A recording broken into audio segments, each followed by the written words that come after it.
Oh, hello. There we are. Welcome, everybody, here to the X-Bomb Sports Live Show.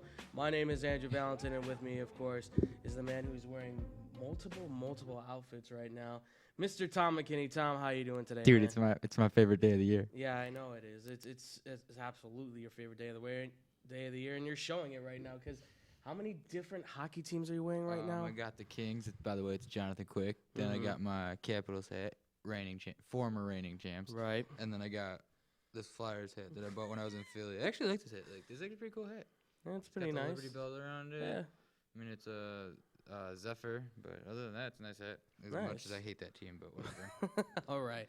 Well, I hope you're ready for this one, man, because we got a lot to pour through here, ladies and gentlemen. I hope you are all ready for this one. We have NBA talk we're going to get to. Obviously, Game 5, some stuff went down, so we're going to be discussing that. Also, Game 7's tonight, so we'll be breaking that down for you guys as well. As we all know, we do a lot of hockey here on this show. And then, of course, we'll be getting in some baseball talk as well along the way. So I hope you guys are ready to get into this one because it's going to be interesting. By the way, too, if you are looking for an opportunity here, the Illinois Media School is the perfect place. I just want to make sure to give them a shout out because, we do a lot here at the Illinois Media School. We've been doing this show for quite a bit here, and I just want to be able to give people, the opportunity and the love to be able to say, hey, this is a great opportunity. So if you guys are looking for the chance, the Illinois Media School is the #1 place to come to. You get all the hands-on possibilities in the world here. Myself and Tom have gone through the program. We've gone through the sports emphasis program. They now have a film emphasis program. So, again, a lot of great opportunities there. Dude, your head was like cut off. I know, yeah. I tried to fix it the best I for that, ladies and could. gentlemen. We're currently floating right now. If you don't know that. All right. You ready to get into this, man? Yeah, I'm ready to go. All right, well, let's get this one started, ladies and gentlemen. We'll kick it off with Kevin Durant and the Golden State Warriors. He played Game 5, ladies and gentlemen, but he did not play very long. When am I allowed to call it Raptors fans? When are you allowed Yeah, to? are we? Is that the last segment? Yes, that will be the last segment. I'll yes. hold off that grief. Don't worry, we'll be getting into the fan situation very soon. Because I got a lot. And it won't just be Raptors. This is going to cover a lot of sports stuff there. But yes, if you didn't hear, Kevin Durant played Game 5. Warriors ultimately came out with a 106-105 victory, but unfortunately, it came at a loss. Kevin Durant seemed to have re-injured his leg, which has now been confirmed as a ruptured Achilles tendon, which he currently had surgery on this morning. Everything has been updated that he is in perfect condition. He is okay. The surgery went great. He is now in recovery after the repairing of the injury. So hopefully Kevin Durant will be on his feet a lot sooner than most people are thinking because it's looking like he'll likely be out by next year. Now, Tom, I'll throw it to you, man. Obviously, this is a big thing for Kevin Durant, but a lot of people are trying to pick and choose on this. Who exactly is there to blame in this situation? Do you see anybody, if even, to blame in this situation? What are your thoughts on it? No, he's an athlete. Hockey player, man, right there. Okay. I will throw that out to him. Man comes out and plays when he probably shouldn't have. Yeah. That's a hockey player move.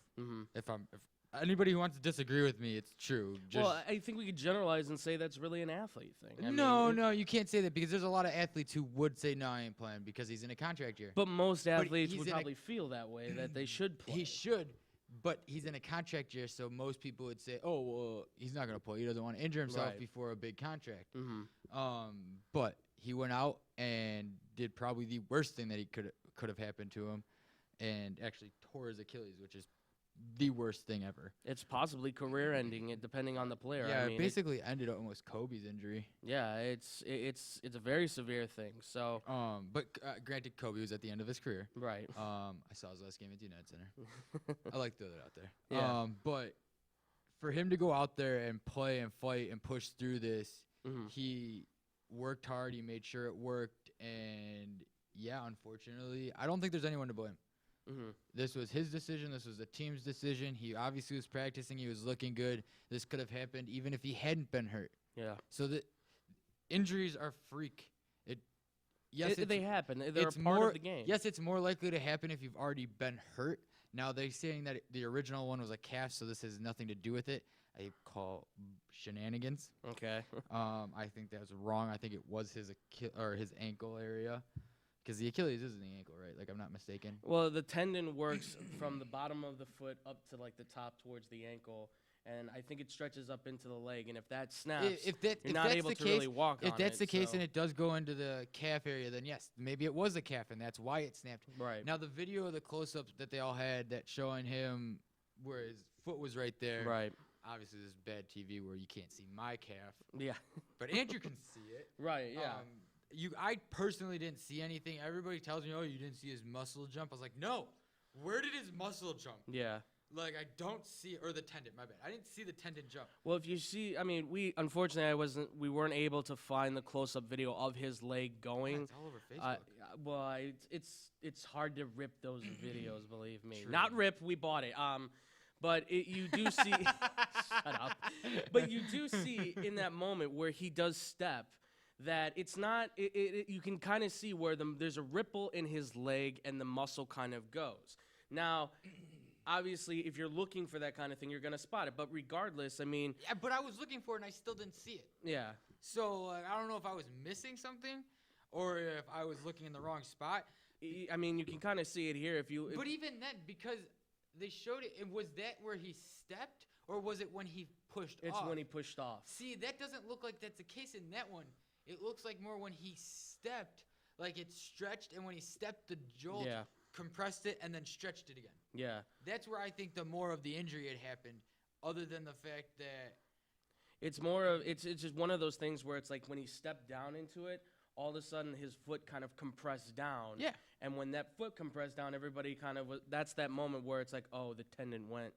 Because otherwise his foot would have been able to stay up and he would have been able to spring. But once it goes, all of a sudden his foot goes back down flat and oh no. But look, this is give him a lot of credit. Is there anybody to blame in this? No, there isn't. Why is there anybody to blame? I respect who was it, the GM? Yes. Said, put the blame on me. I respect him for trying to do that, but I don't think there is any blame to put on him. Well, I know Warriors fans want to blame him, but why? Why do we have to blame someone? Why do we always have to find someone to blame? Well, here's the thing. Like, when it comes to athletes, I mean, you know your own body. Athletes know their own body. And with a guy like Kevin Durant, he obviously, whether he knew he was 100% or not, I mean, he may have felt the pressure himself because of the fans and because of the Warriors on how they. If a player knows that he's at least 80%, I'll go 70% if that. Yeah. At the least. If they know they're 70% good to go, no matter what the injury is. I mean, obviously, again, it depends on the sport. If it's baseball and you're a pitcher, you might want it to be a little bit better than that. If you're a quarterback and it's your shoulder, you might want to be more than 70% healthy. Right. Because you don't want any other worse injuries. Yeah. Now, for a basketball player, it is your leg. You're always on your leg. Right. I mean, most sports, you're always on your leg. Right. I mean, you need them no matter what. But more so for basketball. Right. More so for hockey. Football, if you're depending on the position, you need your legs a little bit. Well, I mean, every football player in some shape or form needs their legs. Yeah, but no matter who really what. needs a leg more than anything?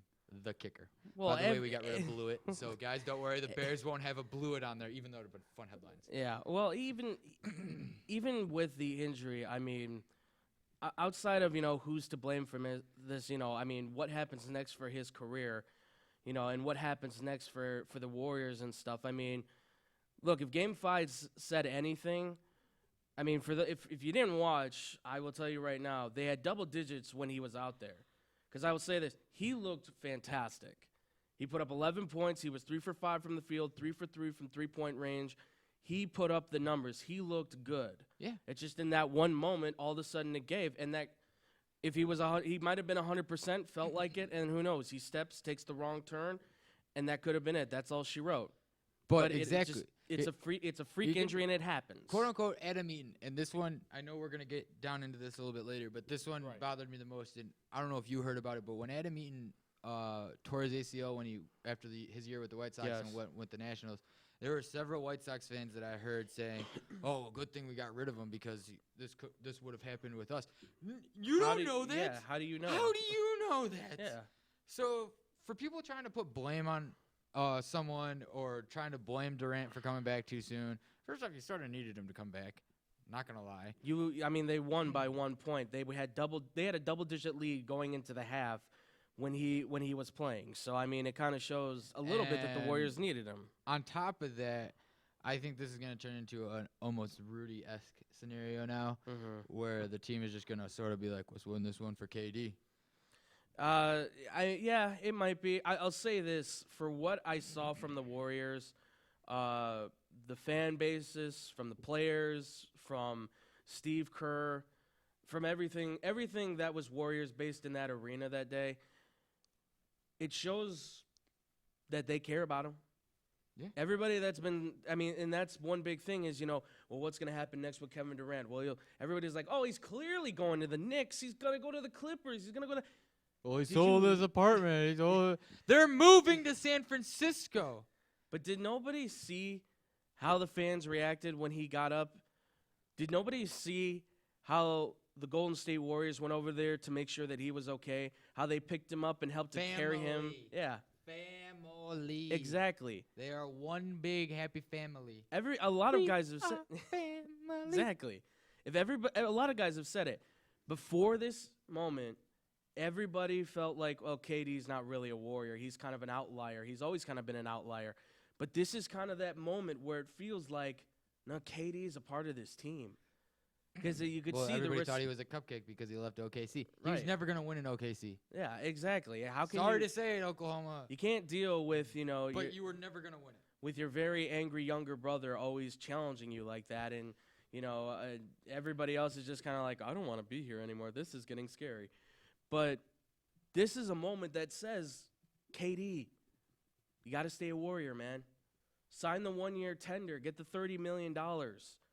Or opt out of the contract, get the max deal. Because I'm telling you right now, the Warriors will be willing to spend it on you, man.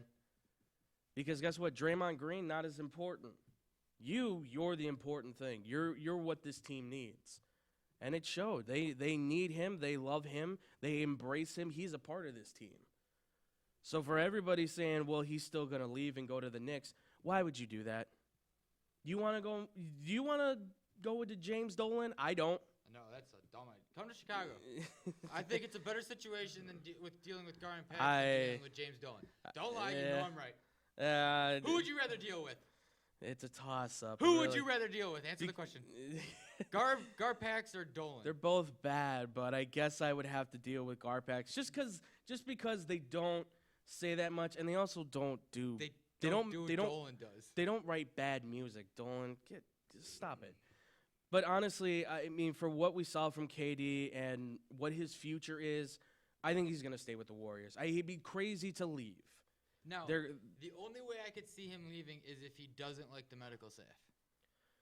Well, that's the thing though, is that the medical staff. That's the only way I could see him leaving. Right, but the medical staff, even they said they're like everybody went to him and made sure that he. I mean, obviously makes sense. It's the playoffs, all that stuff, but.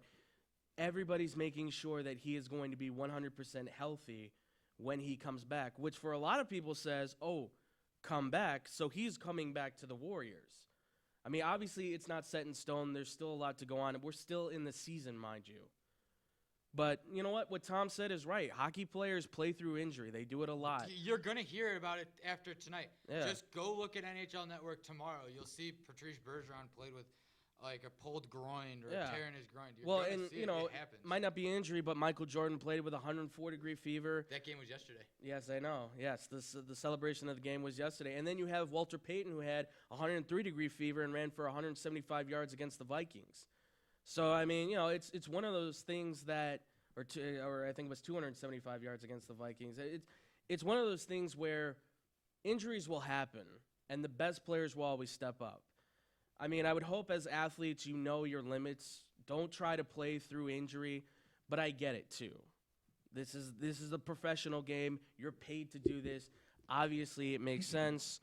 You want to earn your paycheck. You want to make sure because, look, in this day and age with social media, what happens? The moment that you screw up and somebody has a picture of it or a video of it, what happens?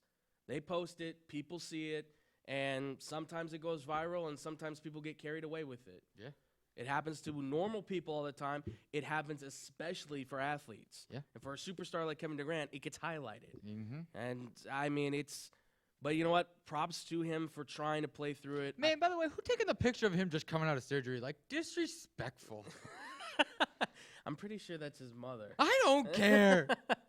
But no. I'm like, Mom, stop it. I shit right now. But no, props to Kevin Durant. We hope you a quick, safe, easy, recovery. What? Sorry, Canada, you ain't winning the championship this year. 93 was the last time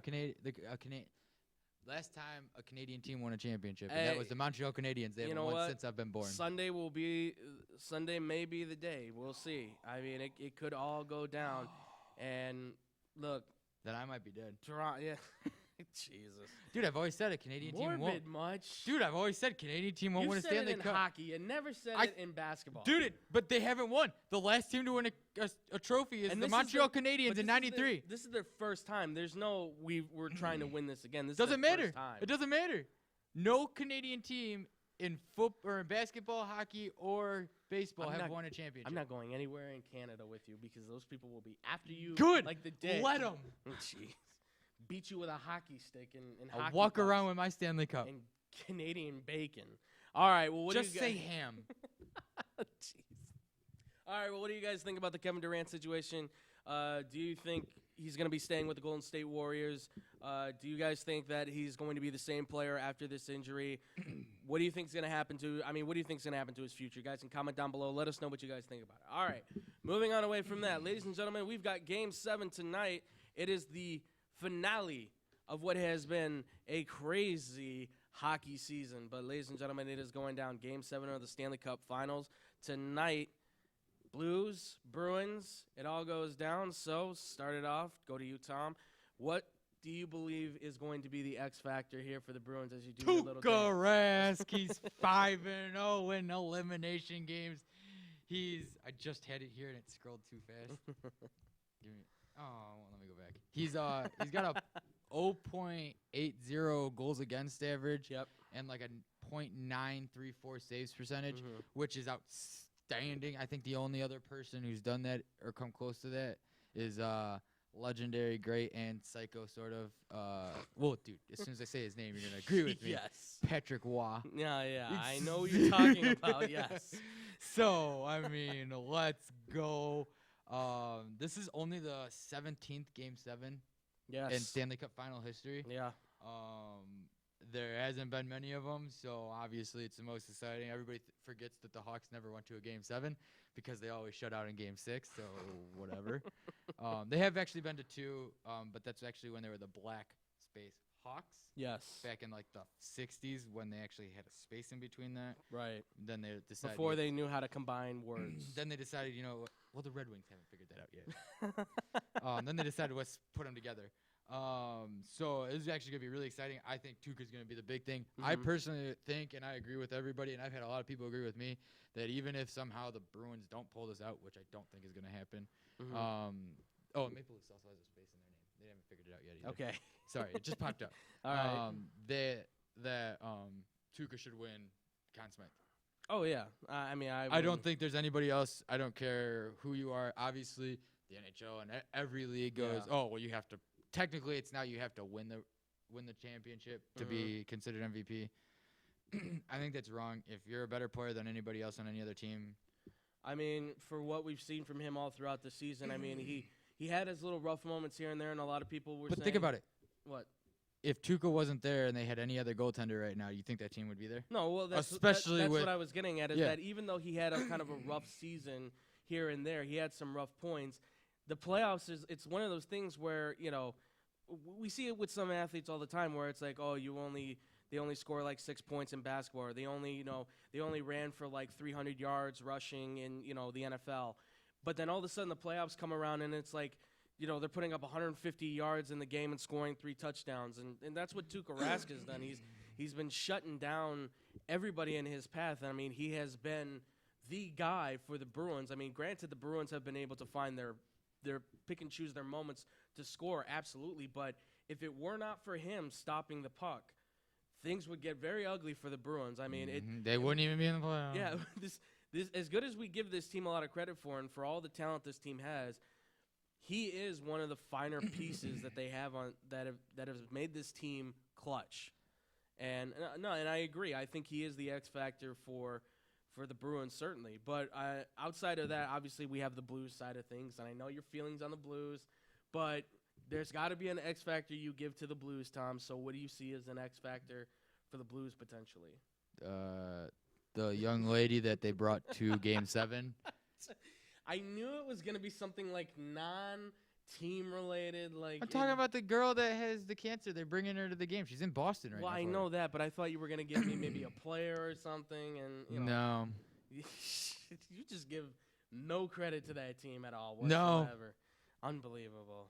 Because remember, if it wasn't for the Blackhawks, you might not even have a Team St. Louis. Remember that.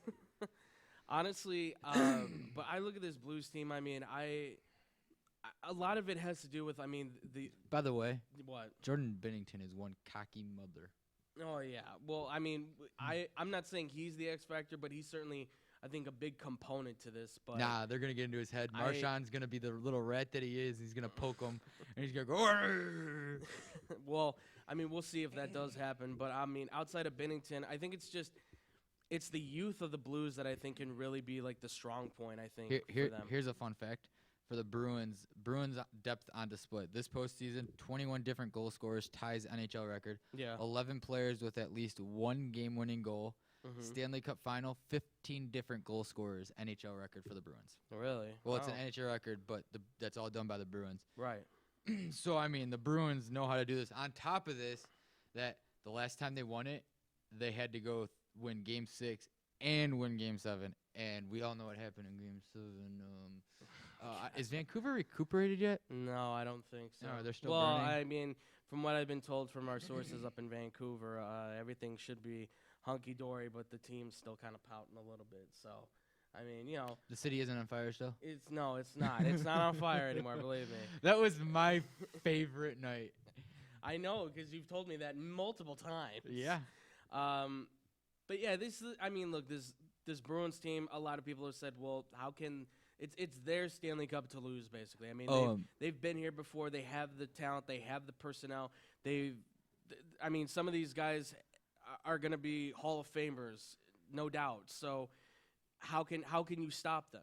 But, you know, again, the Blues, they're young, they're swift, they're fast. They found a way. And not only that, but they're 9-3 on the road. So, I mean, you know, winning record on the road is not an easy thing to do. So I give them a lot of props for that. But you also have a losing record at home. Well, yeah, but they're not struggling at home this time. They're not. But it's still TD Garden in Boston, and that right now I've got the pregame on, and it's Banana Lands outside that stadium. Oh yeah, I mean, look, Boston's one of those towns or cities, whatever you want to call it, that it's hard to win in that thing. I mean, ask anybody that's 6-0 when facing elimination. Exactly. Ask anybody that's walked into the Garden against the Celtics. Ask anybody who's walked into Fenway. It's not easy to win in those places. You know, they make it difficult. Yeah. And the Bruins will do the same. Just ask anybody who comes into the United Center and has to listen to the 30,000 fans cheering during the national anthem. Exactly. Especially a rookie. Like, I wouldn't start a rookie goaltender in that environment. Yeah. He's standing on the ice, and all of a sudden he's got 30,000 fans cheering during the anthem. Right. And now you have to try to get prepared after that. Yeah. Yeah, good luck. Yeah. And Boston, and not only that, but Boston, it's a hockey town. I mean, let's be honest. Yeah. They're only an original 16. Well, I mean, you know, some people think, you know, well, it could be a basketball town and stuff. No, it's a hockey town. It really is. I think it's more of a baseball town than anything. Well, here's what I'll say. For Boston, in itself, I think it really encompasses a lot of what Chicago does. Chicago's not a this or a that. It's more of a, we do a little bit of everything. We give you good football, basketball, baseball, you know, hockey. Boston's kind of the same thing. And then we go pick up David Ortiz. Yes, and then they go pick up David Ortiz, absolutely, which, by the way, much of the love goes to David Ortiz. We're glad to see you recovering. That whole situation's messed up. Let's not go too far into it. Well, we might talk about that on this week sometime. So, I mean, there's a lot of choice words that have been said on the subject. So, I mean, we'll get into that on a later date. But, I mean, for this Stanley Cup Game 7, I mean, I don't know. I want to side with the Bruins on this. I really do. But choose wisely. I feel like the Blues could come up with an upset on this. There might be a hole in something tonight if that happens. I don't know what. Haven't decided what. Your puppy is going to freak, by the way. Yeah, there might be a hole in my wall in my apartment. Hey, I can put a fist-sized hole in my wall. I don't doubt it, but No, that's it. It's in the lease. I'm allowed to make a fist-sized hole. Like I can make. That's the biggest they allow. If I go any bigger, then I have to pay for. It's paying damage. But I think they assume like you can fix it. It's easier to fix if it's a fist. I love the fact that that's what they told us when we moved in. I was like, okay. That's insane. All right, so you're obviously picking the Bruins. Are you sticking with your 5-4 projection? Yeah, I think it's going to be a high-scoring game. Okay. The ice isn't great in Boston. The weather's been muggy and humid, and people want to complain about the ice crew not doing or the Zamboni guys not doing their job. You can only do so much when it's like 90 degrees in there. Yeah. With all the fans and everybody yelling and jumping around and cheering and that stuff, and then it's humid outside, and then it becomes humid inside. And you got everybody skating up and down the ice. Like, the ice is going to be terrible. It's going to be rocky and chippy. Sorry, St. Louis, for you not getting your ice time at the time you were scheduled to practice. Big deal. Who cares? They're trying to get you better ice to practice on. Yeah.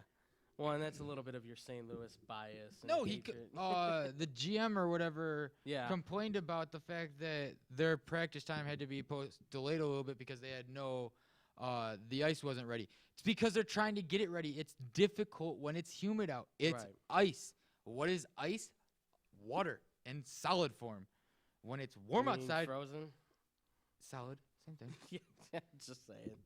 When it's warm outside, or when ice gets warm, what happens? Yeah, it melts faster. Science, ladies and gentlemen, with Tom McKinney. I'm everything. Can't get any better than that. By the way, how great would it be if we had a Bobby Orr play? Literally the game winner. That would be pretty game winner. Yeah. Bobby Orr type move of someone let's say Zdeno Chara. That'd be great, actually. If Zdeno Chara does a Bobby Orr move, he's taking out like 3 or 4 people. Fine by me. And wins the Stanley Cup. Give that man Conn Smythe. That'd be great. Oh my God. All right. Well, I'm gonna stick with Blues. I'm gonna say overtime, 4-3. And no, I'm not a supporter of the Blues, ladies and gentlemen. So everybody, calm down. I'm just picking them because obviously, what fun would it be if if Tom and I were to pick the same thing? I mean, we've done it so many times. So I'm going the opposite direction on this. We're not friends anymore. We're not friends anymore, really.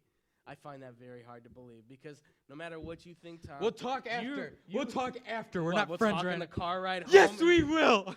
God, Jesus. Yes, ladies and gentlemen, if you don't know, I mean, this is the true relationship. Believe me. All right.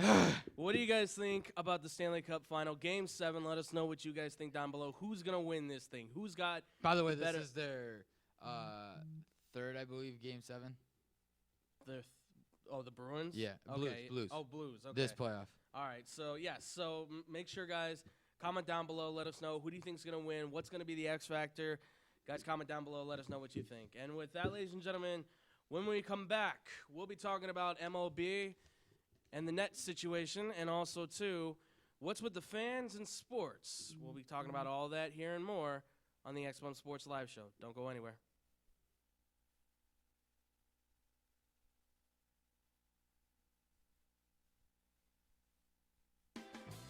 The Chicagoland area has a large number of lonely dogs currently filling shelter pens, just waiting to find a family.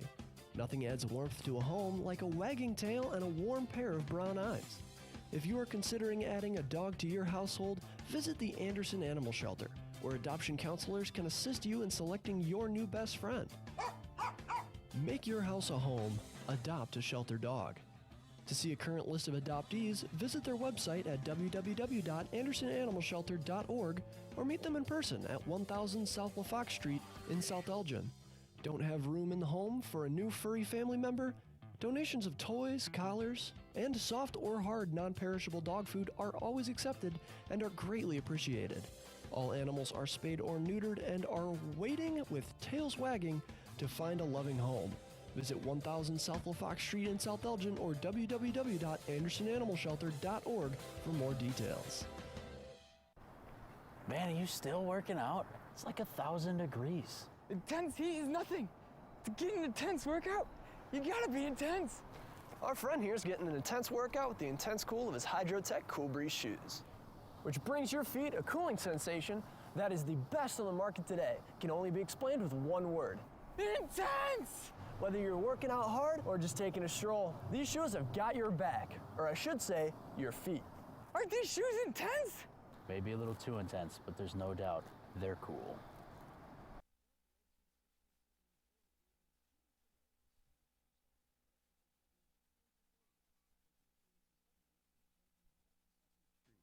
With her loving heart, she has brought warm smiles to children everywhere she has performed.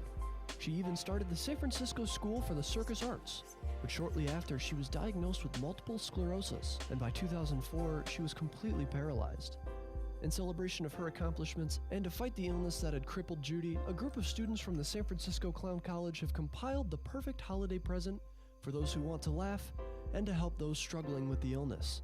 The goal has been set at $1 million raised, with 100% of any dollar made to be donated to the Junie Finelli Fund, which is helping find a cure to multiple sclerosis. Visit www.circuscenter.org to make a donation or to purchase a framed naked clown photo or the full Naked Clown 12-month calendar. Remember, 100% of every dollar is donated and goes to fighting MS.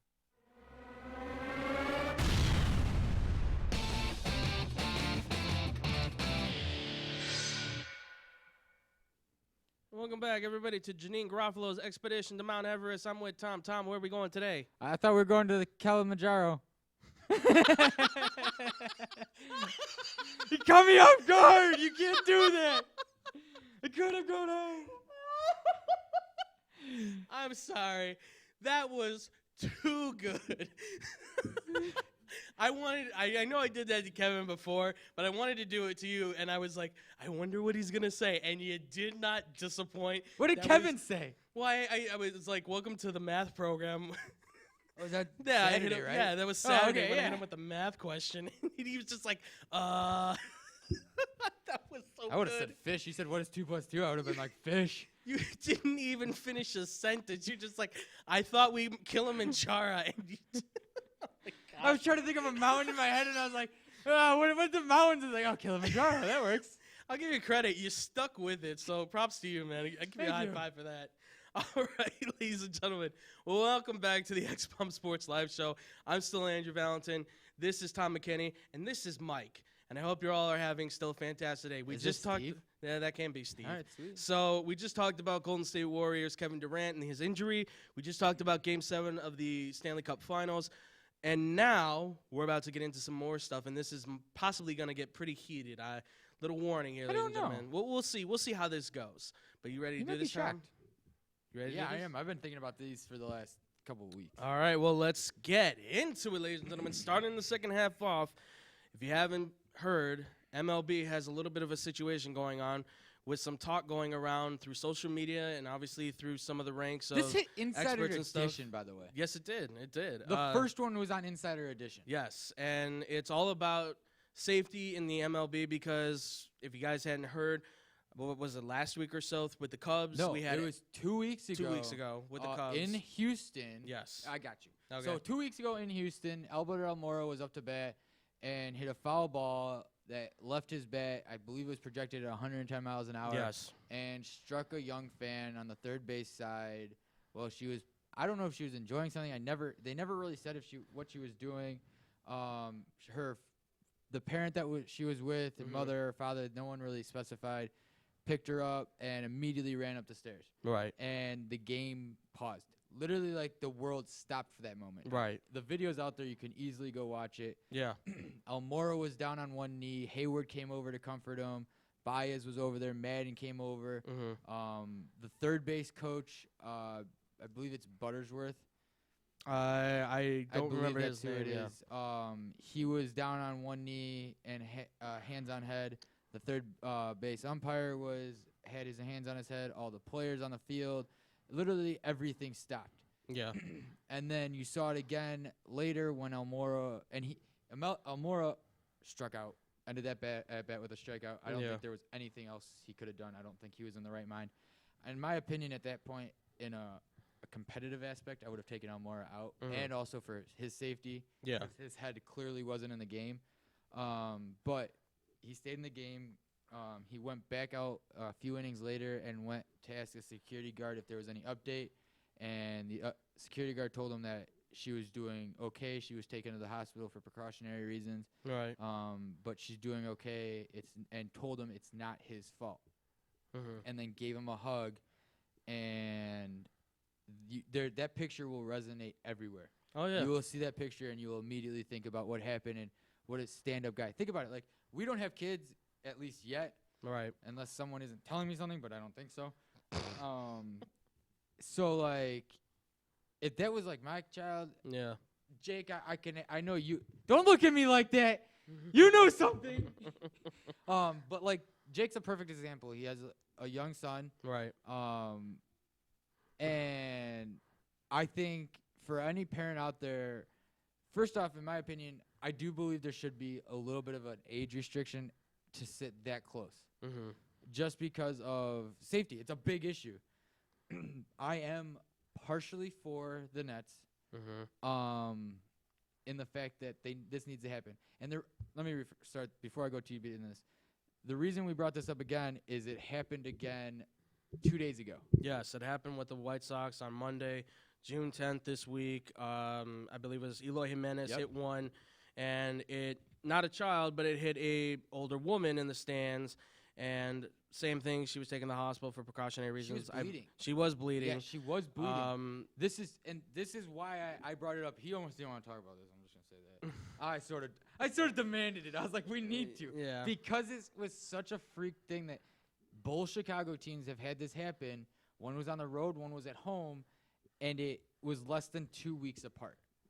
That was the crazy part about it, is that this is 2 weeks apart, and it's still being talked about, and it's getting bigger now. Well, even outside of just these 2 weeks, I mean, obviously here in Chicago it's a thing, but over the past 5 years, this has been becoming a growing thing where fans are getting hit by foul balls or home runs or things like that. So they have extended the netting down towards the end of the dugouts, and that was more so for bats. Right. Because you were having people get hit for the bats. Right. And the occasional foul balls that would fly back there too. So yeah, the occasional. But you and me have both worked baseball games. Right. Quote unquote the Chicago Dogs last season. Yes. Summer. We have seen our fair share. Right. I saw several times. I don't know if you were at. There might have been weekend games, so you might not have been there. Where the ball, especially on that third base side, it is dangerous right there. The ball came off the bat so fast, and thank God no one was sitting there. It broke a seat. Oh, really? Yeah, it broke a seat. It hit off the back of a seat and broke it. It cracked it. It didn't like shatter it. It cracked it. Oh, I wasn't there, but I do remember people talking about that. Yeah, and they said cracked the seat. Yeah. If there was someone there, especially a small child, we're talking death. We're talking possibly. I mean, we're like anything. Like, I am for Nets up to a certain point. Like, I'm on the fence about it. Like, I want it because of safety, but you also got to look at player safety. Well, what's going to stop a player though from going to the net now? That's charging a play that they usually could go get or reach over and get, and now they go to reach over and they get their hand or they go diving into the net and they get hurt. Well, here's the thing. I think if that happens where they extend the nets to the foul line, if that becomes the case, then any player that goes to either side of the ballpark, then wherever it may be, you're just going to have to let it be a foul ball then. I mean, look, does it make the game more interesting when these guys go diving into the stands to try and make catches? Yeah, certainly it does.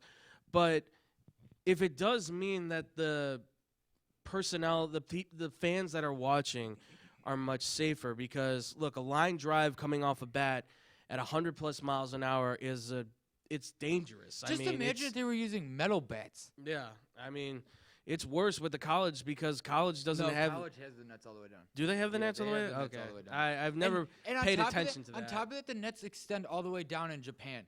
Yes, they Like, do. if people want to complain about it, and the worst thing that I keep hearing about this, and it's what was brought up after that happened in Houston with the Cubs, is people are like, oh, I don't want to pay for those seats behind there. Then don't. Yeah. Sit in the outfield if you want. Don't go to the game. Yeah. You and me have run cameras where the net's been in the way. I've run wireless camera where the camera is literally at the net. No problem. I have no problem watching a baseball game with the net there. I can see perfectly. I've sat behind home plate. I can see just fine. Yes, it takes a few seconds to get used to having something in your, like, little black lines running through your vision. That's fine. I don't care. I'm being safe. A foul ball off a bat straight back, and it hits the net, I know I'm safe. I'm still going to flinch. It's still a natural reaction. I'm still going to. Well, on top of that, bring a glove. Yeah.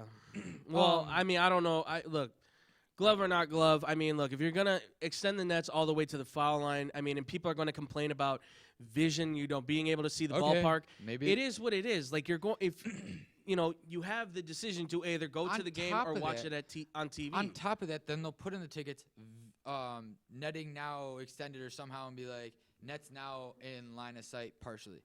Like they do now with those seats where they say, what is it? Vision obstructed. Vision obstructed, but they also have it on the seat. Like you can now tell where you're sitting. Right. We are in the day and age where you can click when you go to buy the ticket and you see the map and you can click that and it shows you a picture of what that actually looks like. A real life picture of what it actually looks like.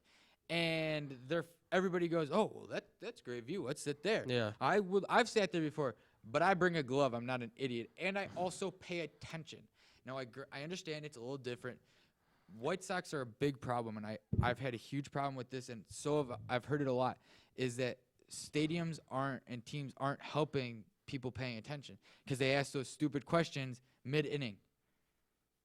Oh, yeah. You know what I mean? Like the White Sox, I've been to plenty of White Sox games, and they have asked, oh, well, what happens, or who was the last person to hit 30 home runs and have 300 RBIs in a season or whatever it is for the White Sox, and they do it mid at bat, and you're like, oh, that's that person.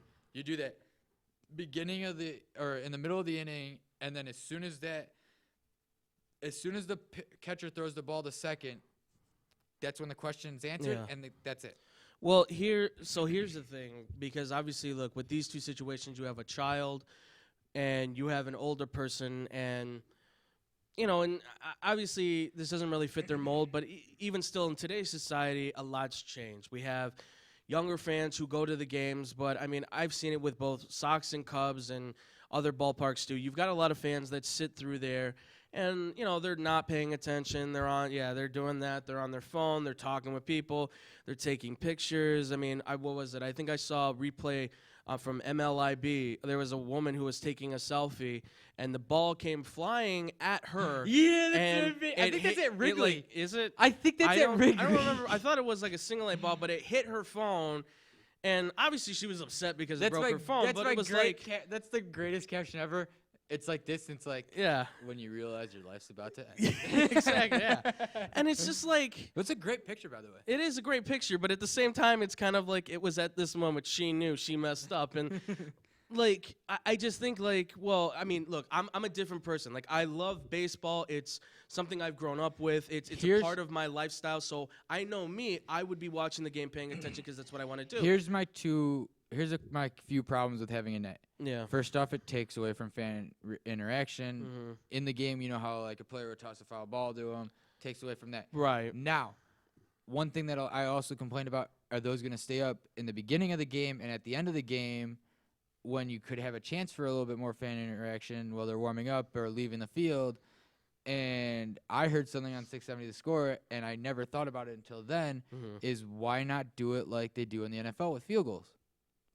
Yeah. Why not have that section right there from the dugout to the foul pole be you can lower it and you can raise it.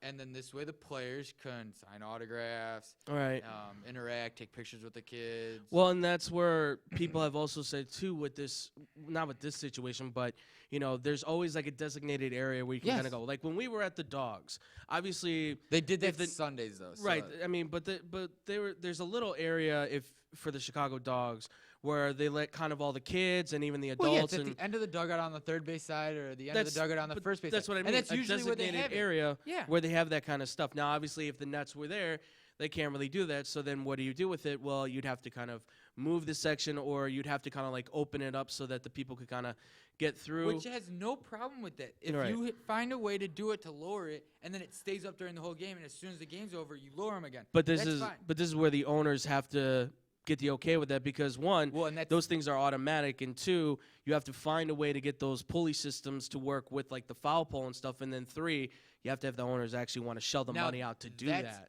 Here's part two. You bring it up. Yeah. Home runs. Mm. It hits the foul pole, but it doesn't hit the foul pole. It hits the net. But Right. they think it hits the foul pole, and then they can't tell in replay, and they call it a home run. Or Right. it hits the foul pole, and they can't tell if it quite hit the net. Mm-hmm. And then the foul pole. Is the net going to automatically be out of play? Well, this is I've heard of that whole, not the nets but the foul pole thing. But to put this in with the Nets, somebody said there should be like designated like foul pole cameras, I guess we could say. Yeah. Like basically they're zoomed in on the foul pole, if you can imagine that, and they're basically looking in to Literally see from the top. just right, straight and down. basically looking in to see where the ball lands. So there's a dividing line on the foul pole. If it hits more to the inside, towards the ballpark, home run. If it hits more, but now with the netting, it would kind of tell you too. Well, if it hits more Yeah. towards the netting side, okay, foul ball. But if it hits the foul pole Right. and the net at the same time, what do you call it? It would be a foul ball then. I would But why say. wouldn't it be a home run? Because technically, if the net's not there. Because I would think the net's more towards like the inside, towards the people. But that's what I'm saying. But if the net's not there, and the foul pole gets hit and the net at the same time, think about it. Net's not there. That ball's gonna hit the foul pole and then ricochet off. That's Right. what it's gonna do. The net just stops it from ricocheting. Right. So, that's It's a tough situation. the other issue I have Mm-hmm. is: are you literally gonna have someone inspect that every few weeks to make sure that the net is a-okay?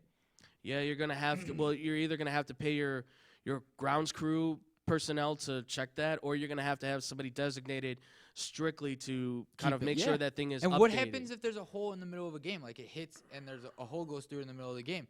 Are you going to have someone go down there and tie it up and make sure it's tight so it can't? I mean, it's possible, but I mean, these are the things that Major League Baseball, one, they have to come to the decision on: are we going to extend this? And then that also means too that Major League Baseball has to tell all the teams then you're going to have to hire, either get a person on your group already to be that personnel, or you're going to have to hire more crew member, which is good because you're getting more people jobs. That's great. Yeah. But at the same time, this just means more upkeep. And look, not all owners, but there's a lot of owners who are just like, ugh, gotta keep my my ballpark clean and stuff. My God, I don't want to do that. Yeah. And it's just, just do it. All right. So you want the fans to be in the stadium? the other thing that I heard is people are like, oh, why don't they just get like hockey glass? No. Yeah. Are you stupid? First off, yes, I understand a puck might come in at 108 miles an hour off a slap shot and hit the glass, but at the same time, that's flat and that wobbles a lot. A baseball at 110 miles an hour is literally like a rock. Not only that, but they don't. I mean, they go pretty high, but Yeah, they, and- they didn't go necessarily high enough sometimes. But they almost don't need to go that high. No, but They I almost mean, just need to cover the first level. yeah, but on top of that, I mean, it's glass. Like, No, it's plexiglass. well, That plexiglass stuff glass. doesn't It just shatter. If you watch a hockey game, people are like, "Oh, that doesn't shatter." It doesn't.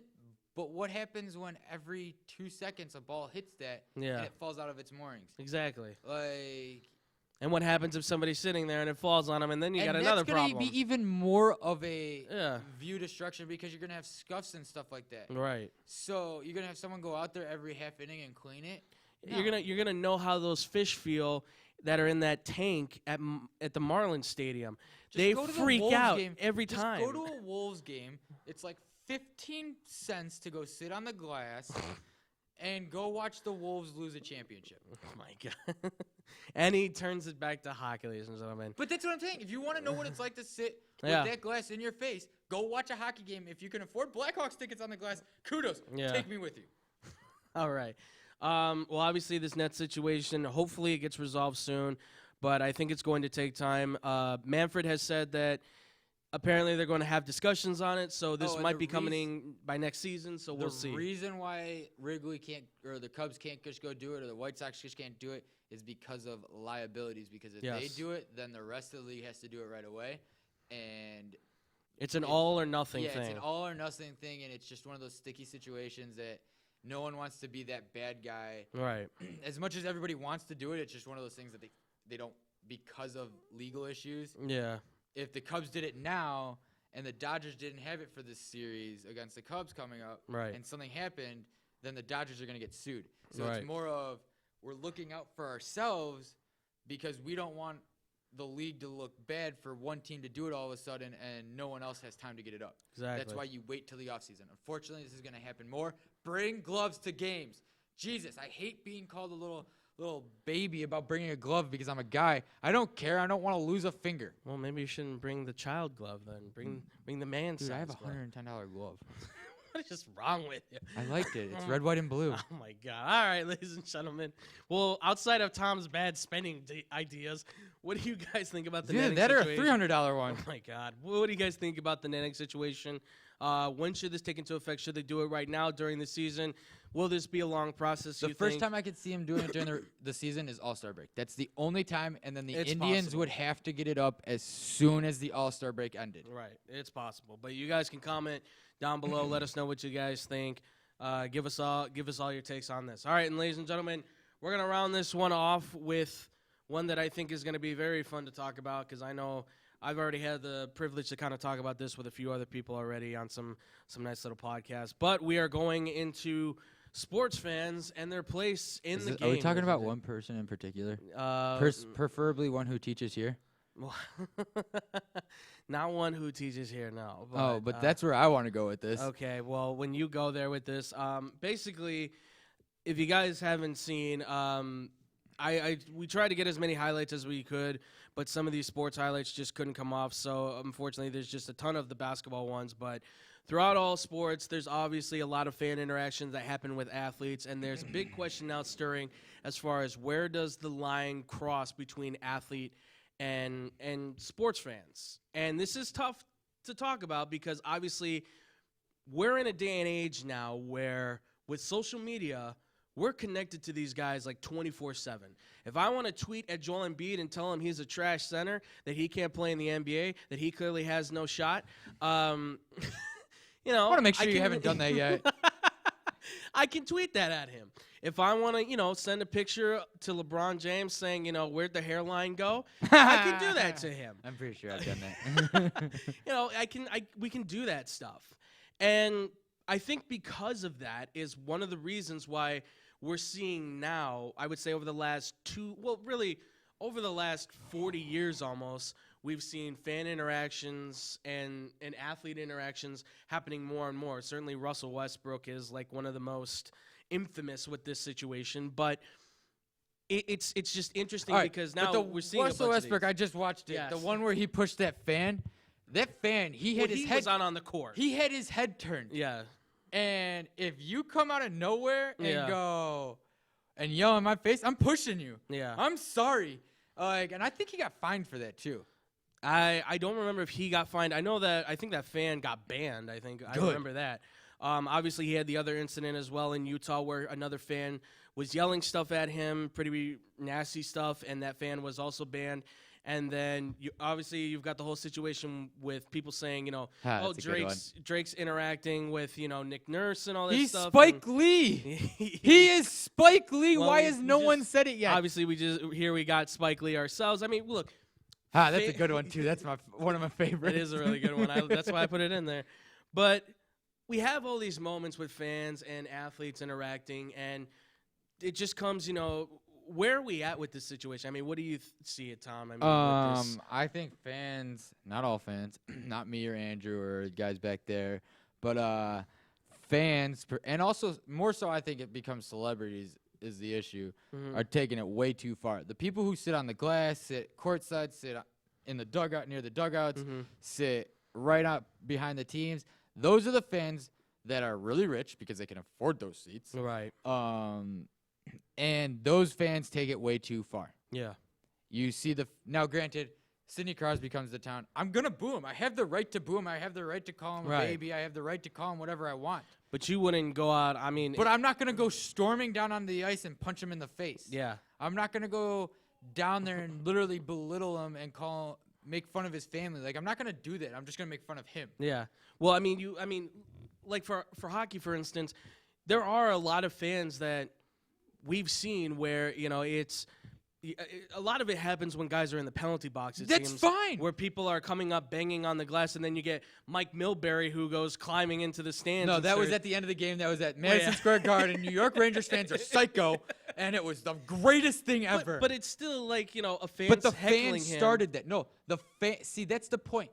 If a fan does something, I believe a fan threw something and it wasn't. They didn't throw it at Milbury. Milbury was in the locker room at that point. He came out of the locker room and went up to there. If a fan throws something at you or takes something from you, at that point, as a human being, I have the right to protect myself. Right. If you threw something at me and I didn't know you or like you, and you threw something like a rock in my area, I have the right to literally go and beat you up. And I'm going to do it because I'm protecting myself. Can it not be me? But I understand what you're saying. I am protecting myself. Well, it's like the whole Ron Artest situation with the Malice and the Palace, which tried to get that clip. YouTube wouldn't even let me come near it, apparently, because it's age restricted. So, but I mean, that's one of those things where, a fan interacts with Ron Artest after a huge fight between the two teams, and then all of a sudden you've got Ben Wallace fighting with fans. You've got Ron Artest beating up a fan. I mean, you've got people charging onto the court, basically having this giant, there is a sling out. So I mean, there is a certain point to where fans are taking it way too far. Yeah. But from that side of the fans is a part of where our fans I wanted to get into really quick. Right. Is the fans that like to bash other people into the sense or bash teams like the Cubs. And the Cubs are the perfect example. Joe Madden goes out, the Cubs win a World Series, yet the Cubs fans still want to, and it's the old school Cubs fans, still want to go out and go, oh, well, this is what he did wrong. Right. What do you mean this is what he did wrong? And there's two people I have in mind. One person I work with, and the other person we worked with dogs last year. Yeah. And they like to just nitpick, like Cubs lost 10-3. Yeah. And the person I work with comes into work today and goes, I'm going to go manage the Cubs next year.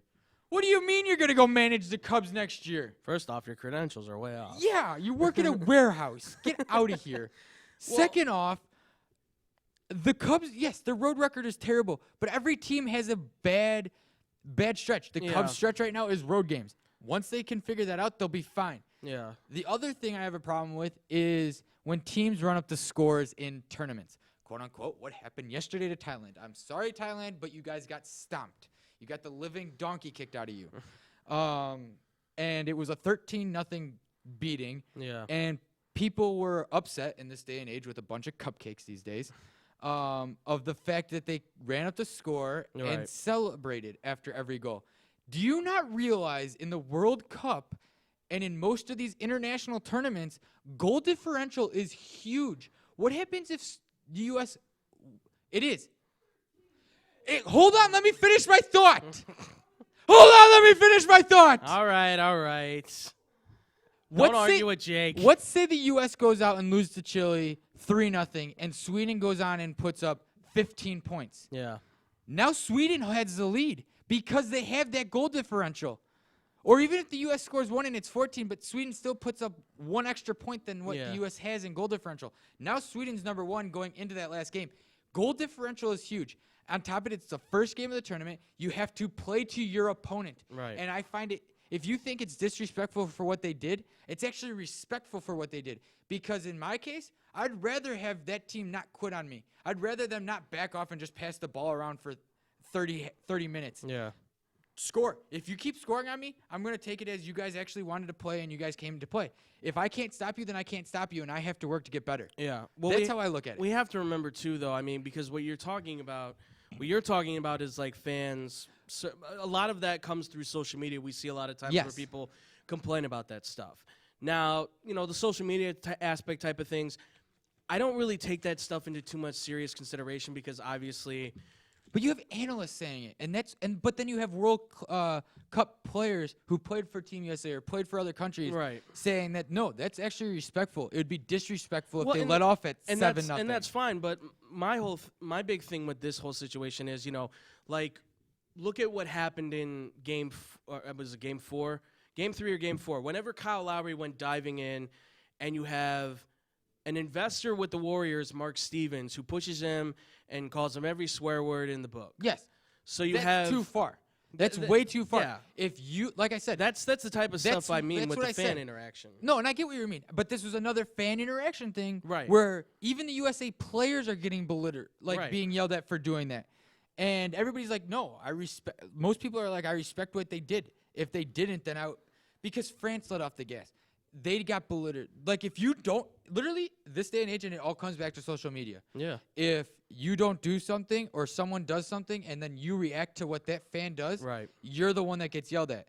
If your team lets off the gas and you end up losing that game, then you get criticized by every fan. If you don't let off the gas and you blow a team out like the Team USA did, by the way, who is the #1 team in the world, no matter what anyone says, they get called, oh, well, that game was a joke game. They should have scored 30 more goals.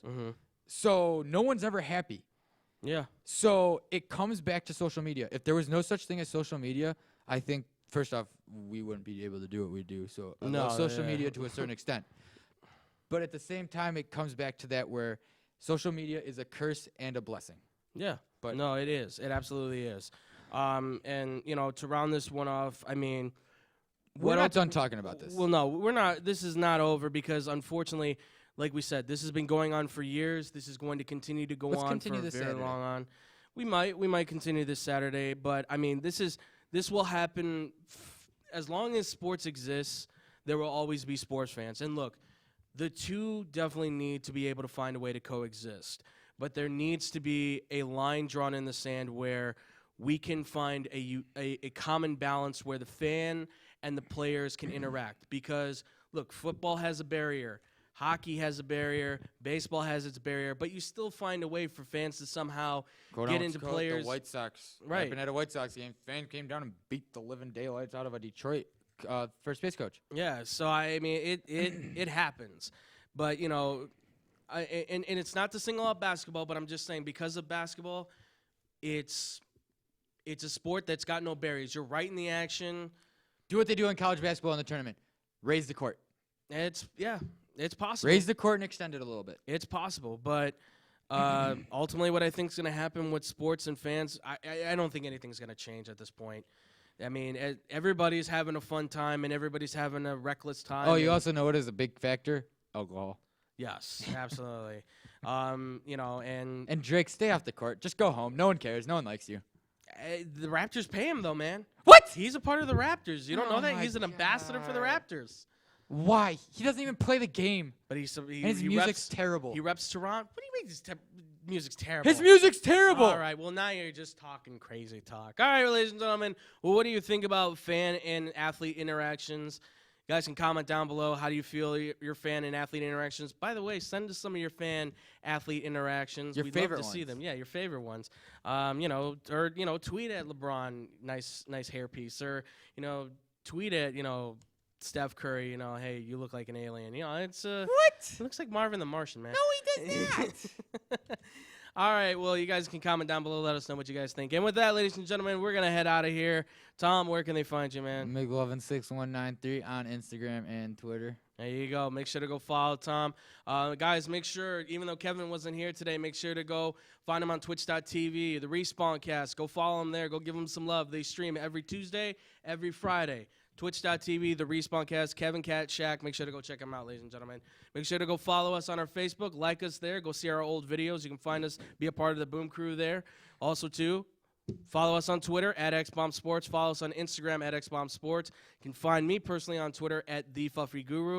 I'm also on Instagram at Boom Crew Captain. And, of course, subscribe here to X-Bomb Productions, where we're always, what am I forgetting? Oh, yes, and also, too, ladies and gentlemen, don't forget to check out Putting Up Points. where Jake Bradley apparently What a makes his own joke. shows in the gutter. What a joke show. Make It'll sure- never be the original. Make sure to go check out Tyler Prickett, Jake Bradley. They've done a tremendous job. I don't even know how you said that Ha, word. see, Jake had his solo show. You missed.